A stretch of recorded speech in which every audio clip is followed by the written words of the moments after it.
Well, he finally did it. Uncle Joe went out and committed America to participation in World War III. Yes, American troops are going to defend Taiwan in the case of a Chinese invasion, which has been made almost certain. Frankly, it's only a matter of time at this point, partially thanks to the actions of the Biden administration and their escalations with China over the past couple of years. But to be honest, I was seeing a lot of rumblings about this even when Trump was president. So I do think that Biden has escalated, or rather, what's the term? Moved up the date, made it more of an immediate problem. Whereas when Trump was president, I think there was still a certainty that China was moving towards an invasion of Taiwan, but it was something that was seen as still in the far distant future, not something that could be happening by like 2027, which is a date that I've seen thrown around quite a bit. 2050 and 2027, there's a big difference between those two dates. Even if it was, let's just say for the sake of argument, it was certain that China would invade by 2050. Well, by escalating tensions with China, that date has moved a lot closer. And that's not something that I revel in. I would be, unlike, let's say, Ukraine, I think that Taiwan is a pretty well-functioning country, and I think that it is more competently administered than, let's say, mainland China. Whereas with Ukraine, I think that Ukraine is less well administered or governed than Russia. I'm trying to put this into as sterile and unemotional, cold terms as possible. I look at Russia taking over parts of Ukraine. It's unclear. It's still at this point, which parts are going to become a part of Russia, but certainly at least the Donbass, but most likely more. I don't want to get into talking about Ukraine today, but I look at how those regions, those oblasts have been governed under Ukraine, and I think about how they probably will be governed under Russia, and I say, you know what? If anything, those places are going to get better, but they probably won't get worse. When I look at Taiwan and I look at China, I look at big, scary mainland China, and I look at Taiwan. It's still not a place that I would want to live, but on the list of places, if language wasn't an issue, if something bad happened in the U.S. for some reason I had to leave, Taiwan would not be a terrible place to end up, as it is. And so personally, even though it's not, anywhere that directs me, or that affects me directly, I do not want to see the Chinese take over Taiwan. But because it doesn't affect me directly, I sure as hell wouldn't do anything to stop them. And so it goes without saying that sending American soldiers to defend Taiwan as if it is some American island in the far, Western Pacific is absurd. And it almost certainly would lead to thermonuclear war and the end of human civilization. There's not really a question about that. You go to war with a nuclear power, you end up in nuclear war.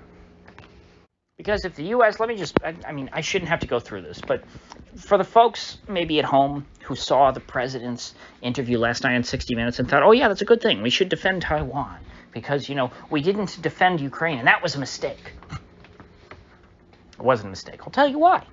Because if you have American boots on the ground, let's say in Taiwan, which is right off the coast of China, you got the Straits of Formosa, or as they're called now, the Taiwan Strait. But I remember them as the Straits of Formosa. That's only a little bit of water separating Taiwan from China. If the U.S. is engaged in war with the Chinese on the island of Taiwan, inevitably there's going to be an exchange of fire. I'm not going to say who starts it, but there will be rockets, missiles, what have you, fired from Taiwan that will land in mainland China when U.S. troops are present. even if an American soldier didn't press the button, that will be seen correctly as America conducting a direct military strike within Chinese borders. And once you've escalated to that point, the proportionate response is for the Chinese to then strike within America's borders. And, you know, you could say, oh, well, they'll probably just start with Guam or something. Okay, sure. Guam is technically, you know, part of the U.S., and it's in the Pacific, and the Chinese can hit it pretty easily. So they'll probably, you know, bomb Guam. Okay. Most Americans don't know where Guam is. They don't know that Guam is a part of the United States. You know, they hear Guam. If they've heard of it at all, they probably just think, oh, yeah, that's some, you know, crazy, you know, little tiny island nation in the Pacific. And they probably don't even know that much. So the Chinese know that bombing Guam is not the same as the U.S. bombing, forgive me, I don't know Chinese geography that well. I can't think of what city is closest to Taiwan, what major city. But anyway, the point is the Chinese know what that city is, and it means something to them. And so they're going to blow up or bomb a equally important American city. So let's say maybe not Los Angeles, but let's say maybe it's like a San Diego. And the Chinese, of course, unlike the Americans, you know, they don't have military bases right off our coasts. There are no Chinese military bases in Canada, so they can't fire, let's say, from Canada into Washington State. They can't blow up Seattle. How are they going to bomb America? Well, they're going to use intercontinental ballistic missiles. ICBMs, remember those? Those are those things that the Senate was so angry about Iran for, and all the talk radio guys told you have to be very, very upset because Iran has intercontinental ballistic missiles. Yeah, well, guess what? The Chinese have those. And if the U.S. wants to go to war with China, they're going to use them. And they're going to cause just as much pain to the American people as the American people cause to the people of China. And well, maybe I'll have to remind you, ICBMs are often tipped with nuclear warheads. That's kind of what, you know, in the media when they talk about ICBMs, they're normally talking about them in the context of nuclear weapons, because that is a way of delivering a nuclear weapon, you know, halfway around the world. No, I'm not saying that that's a guaranteed thing, but again, if you're going to send a missile payload that far around the world, do you really want to send a bunch of tiny, you know, a bunch of missiles that make a little boom, or do you want to send one missile that makes a big boom?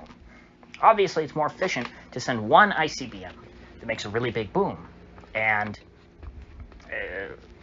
it's not going to be a MOAB. MOABs are too heavy. I don't even know if China, you know, produces something equivalent to a MOAB. So that is what. Make no mistake about it. That's what Joe Biden's talking about. Now, 60 Minutes had to insert into the clip. Now, someone from the White House, some unnamed person, called 60 Minutes after Biden was interviewed and said, U.S. policy hasn't changed. We believe in the one China policy. And basically try and pour cold water over what Joe Biden said. But some unnamed White House staffer, their word means nothing compared to that of the president, who's on film saying, definitively, because after he said it, Scott Pelley, 60 Minutes, to his credit, I give Scott Pelley credit for almost nothing, but I give him credit for this. He did do a follow-up, and he said, you're saying American men and women will fight on Taiwan to defend it from a Chinese invasion. That's what you're saying. And Joe Biden said, unabashedly, yes. You think that the Chinese over in Beijing, that they didn't see that? They absolutely did. That would be the final straw. And frankly, if China were fully prepared, I think that would be the final straw. But I don't, from what I understand, Chinese are not prepared for an all-out invasion of Taiwan yet. But they have every incentive to move sooner rather than later because they don't want the U.S. to move into position to make good on that threat of defending Taiwan. The Chinese would want to move in quickly and completely seize Taiwan before the Americans have a chance to step in. And so that would mean, a devastating and swift campaign, not this, slow but steady wins the race approach of the Russians. So all I can say is the next U.S. president really has their hands full, because if we're lucky, or I shouldn't say we, well, actually, I should say we, because if Joe Biden really is going to follow through on defending Taiwan, and the Chinese do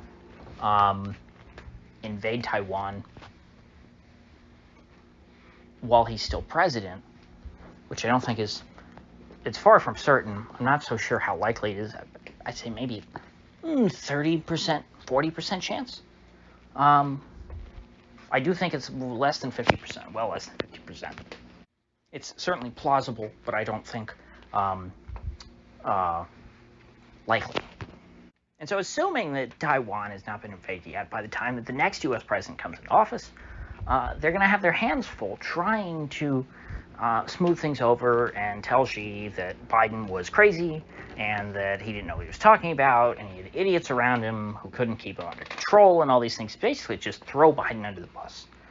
And hopefully they can smooth things over, because really all we ever wanted, if you're someone who, is mildly sympathetic towards the cause of Taiwan, you really can only hope for the status quo. Because China is too big and powerful. They're never going to have to recognize, Taiwan's legitimacy in their eyes. China's always going to say, we own Taiwan, it's ours, even though it never has been a part of communist China. I mean, you can, other than the nationalist government of 1945 to 1949, Taiwan has not been under any form of Chinese rule, mainland Chinese rule, since the 1890s. Starting in the 1890s, late 1890s, Formosa, as we knew it in the West back then, was conquered by the Japanese. It was part of Japan until the end of World War II. It was given to China as part of the spoils of war after World War II, reparations for the terrible things that the Japanese did in China during World War II. And then it is where the nationalist government retreated, at the end of the Chinese Civil War, when the communists fully took over. And ever since then, Taiwan, was governed, I think, really until 1991 by the original nationalist government from mainland China. And I think since the 90s, they've had, normal elected governments. But still, China's, I really have no patience for people who say, well, Taiwan's a part of China. Stop it. You have eyes to see and ears to hear. You don't, stop it with that nonsense. Taiwan could be a part of China, probably will be a part of China soon, but it's not right now. It'll be a part of China once the Chinese go and take it. That's what it means to be a part of a country, as if you're conquered. The West, as we call it here in the United States, was not a part of the United States for a long time. You know how it became a part of the United States? Manifest destiny, conquest. That's how the West was won. The West was not America back then. It was on the American supercontinent, but it was not a part of the United States of America. Even if it might have been by name, it wasn't even really. Americans conquered the West, and it became part of the United States. Still is to this day. The Chinese, if they want Taiwan to be part of China, they're going to have to win it. They're going to have to conquer it, just like everyone else has always done. How did the Jews get Israel? They conquered it. And at some point, what was it, a couple thousand years ago, the Romans conquered the Jews, and there were other people who conquered the Jews before that, wiped Israel off the map. Well, Israel wiped itself back on the map. How? Through conquest. This is how borders change. How did Kaliningrad, and I'm putting that in air quotes, become a part of Russia? Well, it was conquered from Germany. And the list goes on and on and on and on. And so I have no respect when people try to whitewash this very basic fact of geopolitics. If Taiwan has become a part of China, there will have to be a war. But if the U.S. president wants to intervene, and on one side, namely Taiwan's side, and try to influence the outcome of that war, it's going to become a world war, by definition. And so there should be a lot more outrage in the United States than I'm seeing. And frankly, it's frightening that people just don't care. They're apathetic. They don't, oh, the president threatened to start a third world war over some, island in the Pacific that I've never been to and don't really think about that much, other than, oh yeah, my computer was made there. If I look on the bottom, of the battery cell or something, or of my GPU. I don't think even the average gamer is craven enough to start a third world war over graphics cards. Because guess what? If they start detonating EMPs, over our heads, or setting off nuclear bombs or whatever, our electronics aren't going to work anyway, even the ones that we already have produced. So who's going to worry about, producing electronics in the future?